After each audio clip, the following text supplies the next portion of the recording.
afraid it's just me. Oh, I thought I heard Rusty, Travis. No, well, he left some time ago. I saw his car while I was out jogging. Oh, I don't believe it. I overslept. I didn't get to see him off to work. Well, I'm sure he won't mind. Well, I mind. I always get up early with him and have breakfast with him. Well, you can have breakfast with me. Would you care for some orange juice?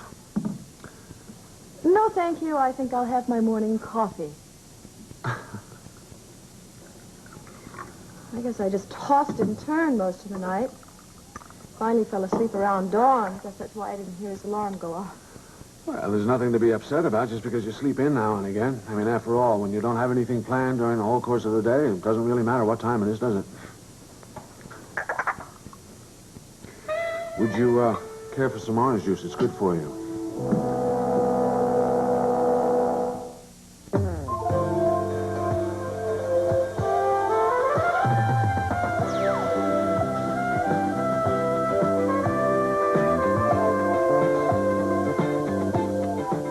This is Search for Tomorrow. This part brought to you by the Comfortable Diaper, Love's disposable diapers.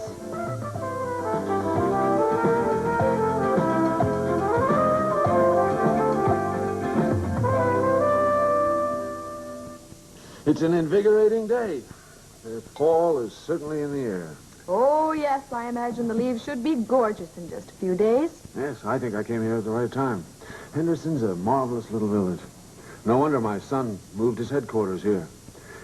In fact, I'll probably find it very difficult leaving. Oh, well, now you just got here. I think it's too soon to start talking about leaving. Well, who knows? I might marry. I might settle down. I suppose that sounds a bit old-fashioned coming from me. Well, I do find it difficult to imagine you settling down. Oh, well, I've had my moments of domesticity, however brief. But the idea of having a woman in my life who will make my breakfast in the morning and greet me in the evening is very appealing. Although finding a woman who will settle for that might be very difficult. However, I will have to be moving soon. Well, there's certainly no hurry. Well, I don't want to become a nuisance or an annoyance, although perhaps I already have. No, of course not. However, Rusty and I might be going away for a few weeks. Away? Mm-hmm, if you can arrange the time off. Well, how is that possible? Travis was just telling me what a tight schedule the project is on. Oh, yes, of course. You're still hoping he'll give up the project. I think this is a subject we better change because neither one of us can see the other's point of view. What is your point of view, aside from the fact that you suffer from a case of nerves? You really don't understand. You know, you've lived a life so close to danger, you couldn't possibly understand how I feel. Rusty and I have had a year of nothing but violence and danger. Do you know there was a while there that every time the telephone rang, I was afraid it was someone telling me that the people who were trying to stop Sunburst had finally succeeded in killing my husband. Oh, and then there was Hong Kong, St. Kitts, and then France. Now, you tell me, how much are people supposed to put up with in their lives? Travis has two lives. He has his marriage and he has his work. You're asking him to give up half. Eliza, has it ever occurred to you that this project might bring him the Nobel Prize? Don't you care? I care about his life. You're asking Travis to give up his dream because of your nervousness. Isn't that a bit selfish? Oh, stop it. You couldn't possibly understand. I understand that you have to have more self-discipline when it comes to these fears, or else go out and get yourself a prescription to tranquilizers. Well, tranquilizers won't change the way I think. I'm sorry, Liza. I don't know what to say. I can't help you. Listen, why don't you stay as beautiful as you are and keep these thoughts to yourself? Holy smokes. tidy little sum, isn't Tidy it? little sum. I've never seen that many zeros in one spot in my whole life. Travis, they're practically begging you to sell out to them. Are you going to sell? I don't know, Archie. I don't know. But I'm surely not going to fire back a letter and say no right away. Well, on the other hand, though, you're not going to say, here, take it right away either, are you? No, of course not. I guess there's a lot of angles you got to look at here. On one hand, that would be one heck of a financial windfall for T.I., wouldn't it? It sure would. Well, I'm against it. I figured you would be, Archie, but there are a lot of pluses. What pluses? All right, it might be a financial windfall. But are you really so anxious to give up this dream of yours? I mean, something you have all but given up your life for? No, I'm not anxious to do that, Asha, but when you get an offer like this, you've got to kick it around for a while. There are a lot of considerations here. Well, Travis, of course, ultimately it's got to be your decision, but I just hope that you let us in on it. And I'd also like to say, just for the record, that this time I'm in Aj's corner. Now, if you excuse me, I'm going to try to get back to work. See you later. Aja, wait a minute.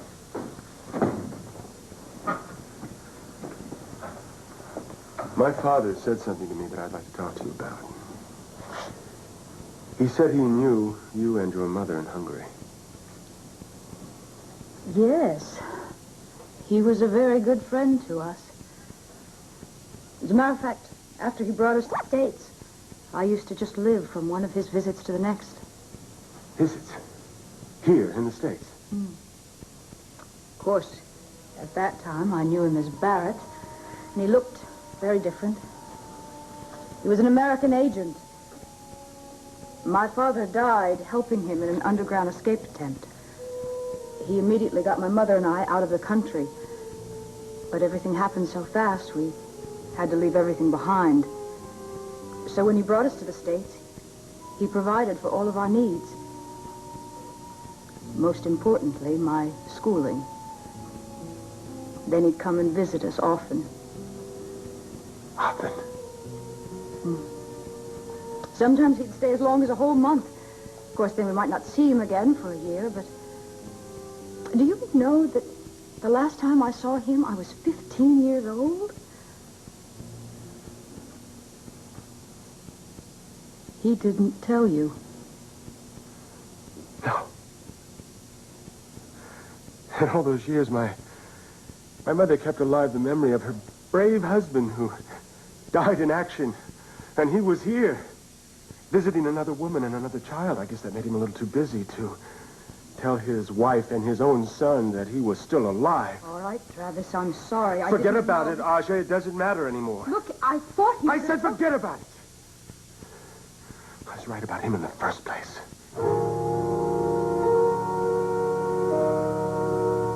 I'm sure Joe would love to hear them. Oh, no, everything looks like it's coming along beautifully. Come up with a brilliant idea, though. I'll pass it on. Good. Oh, by the way, Jenny and I are having lunch today. Why don't you join us? Oh, no, I think I'll pass on this one another time. Thanks. Oh, okay. Well, listen, we have some brand new glasses. How about some of my wonderful homemade cider? Huh? Well, that's an offer I can't refuse. Good. There we go. You know, I don't get to see you too much lately. Well, I've just been sticking close to home, since we got back. Sure have missed you, though. Missed our talks. Yeah, me too. You miss your mother, don't you? A lot. Me too. Honey, is there something on your mind you'd like to talk about? No. Why? Oh, come on, honey. The minute you walked in, I could sense that you weren't quite yourself. Well, it's just, nerves after France. No, listen, that's very understandable. That was a terrible experience. Well, it's all over now, and things are getting back to normal. Gradually, but they are. All except for one situation. All right, what's that? Rusty's father is staying with us now. Oh. When did that happen? Yesterday? Oh, it's just until he finds a place of his own. Yeah. And you're hoping that won't be too long. He's not the easiest person in the world to live with. Yeah, so I gather from what I've heard about him. Oh, Granddad, I don't know what to do. Well, why don't you talk to Travis? And tell him what? That I don't think I'll ever be able to be friends with his father? Rusty, Oh, Roger, I was just dialing your number. look, I have something that I have to tell you. Oh, good. Well, tell me over lunch. I've reserved a table. You're free, aren't you? Yes, I am, but I think Well, good. that... 12:30, unless, of course, you'd like to make it earlier. No, listen, Rusty, I have inadvertently said something to Travis, something I don't think I should have. He told me that you told him about my... Travis? Good, you're here. Maybe we can get this out of the way now. Excuse me.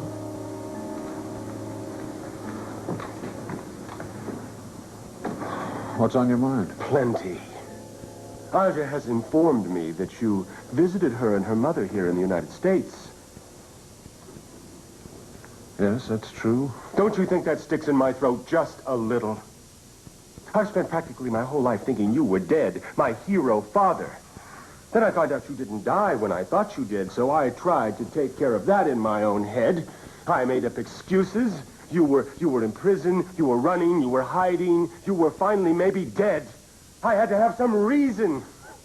And then you waltz into my life and you tell me this whole story and I buy the whole thing. But now I find out that every year you've been visiting here, sometimes for a month or two, some woman who was probably on your long list of great loves. Sophia meant a great deal to me. Yes, a hell of a lot more than my mother did. I've tried to explain to you about Mignon, and I told you that I have some regrets about the path I followed. Travis, I realize that this is difficult for you. The General and Mignon had probably filled your head full of romantic tales about how wonderful your father is. Well, here I am. Not much to admire. Just a man. What did you think? I was off in some monastery somewhere?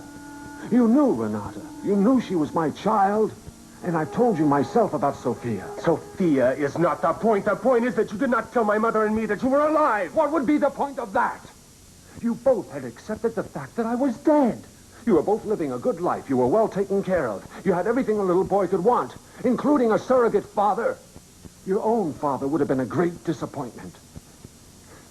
With the life that I led, the life I wanted to lead, I couldn't come back. Oh, you can do better than that. Travis, I came back here because I wanted to make up for those bad years. Do you think it was easy for me to do that?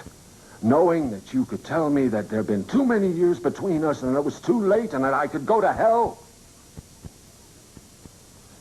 You still have that option. Try to accept me as I am. I'm a little too old to change. Will you please try?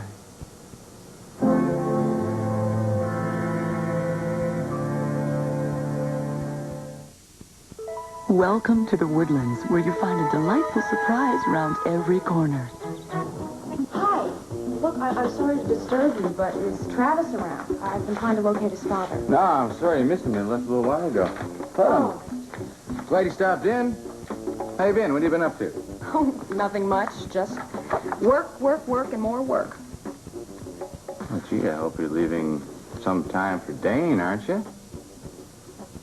I don't want to talk about Dane. Wait a minute. How could things get so messed up so fast, huh? You want to talk about fast? Try about 12 hours. Everything was fine. Everything was just perfect. Until Dane got another phone call and took off again. He probably went off to Rangoon or maybe the North Pole. Frankly, I don't care. Well, didn't he tell you? Yeah, he said he was going up to New York to work on a new musical. But he's used that excuse before. I see. Well, did he call you? Yeah, he called me several times. In fact, he even wanted me to call him back to confirm his story, but I refused. Sonny, this time I think I'm going to have to take Dane's side. Sounds to me like maybe this musical thing, he's on the up and up this time. Lee, Dane couldn't tell the truth if his life depended on it. Look, I know he's off doing another job for that agency. Sonny, he quit the agency. How do you know that? Lee, I mean it. I have had it up to here. Dane and I are through. Oh, I'm not dressed well enough. Oh, Jenny, come on. You look absolutely sure. I thought we were going to Big Ed's for a chili dog. Well, I wanted to surprise you. Waiter. Waiter. Thank you. Oh, hey, I see an old friend, Roger. Hi. Stu, hello. Nice to see Oh, have you met Travis's father? No, I haven't, but I recognize you from your picture in the paper. Oh, Rusty, this is Stu Bergman. Oh, This is Liza's grandfather. Oh, Mr. Bergman, Liza's told me a lot about you. Well, thank you. Oh, I'm sorry, Jenny Deacon, Professor Doyen, and Mr. Santel. We met at the ball. Yes, how are you? Fine, thank you. Mr. Santel? How do you do, Miss Deacon? Well, hope you're enjoying your stay here in Henderson. Yes, I am. Liza is a wonderful hostess. She's also a very extraordinarily beautiful woman. Well, thank you very much. Well, I think we'd better get to our table. Yes. Nice to see you. Yes, I hope to see you again. Thank you.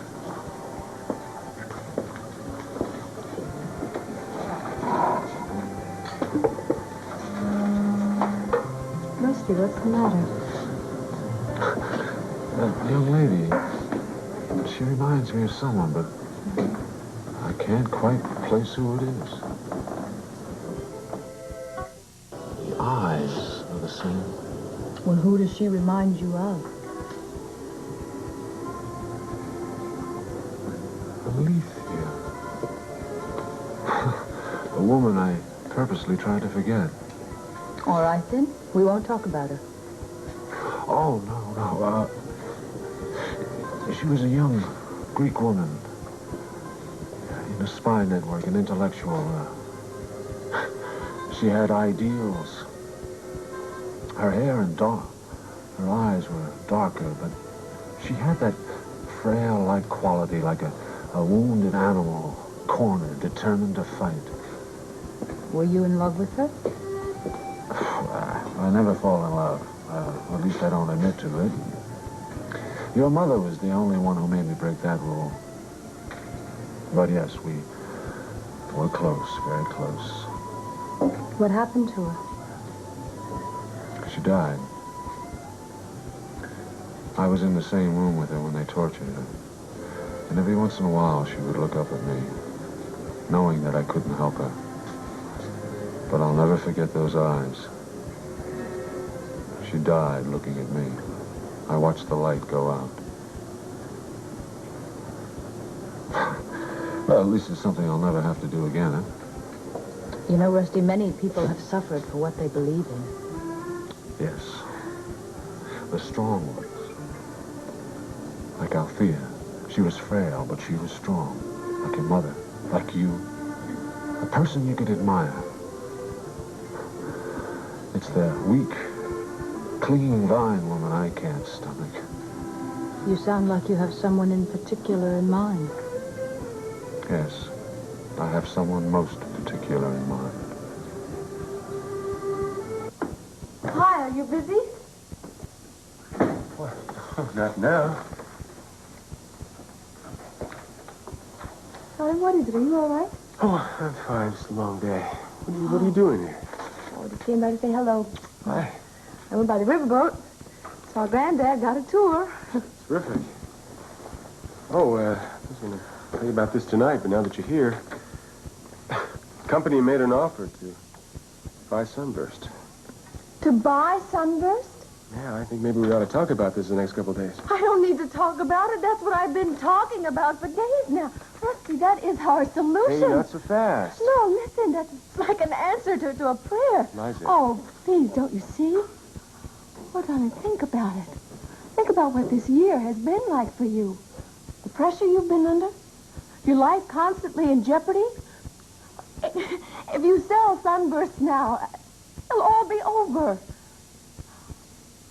Oh, darling, don't you know what that means? And we could go away somewhere for a long time. Just the two of us.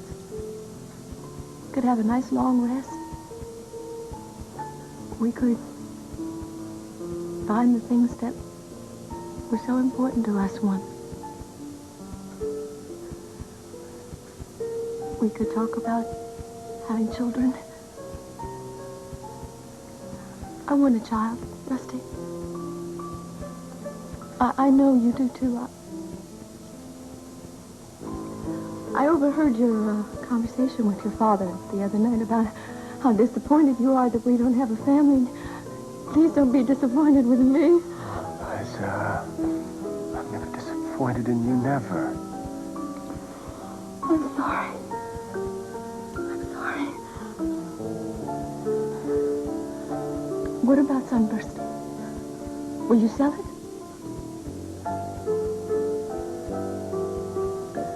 Liza, Sunburst is important to me. We're so close to completing it. This offer just came in.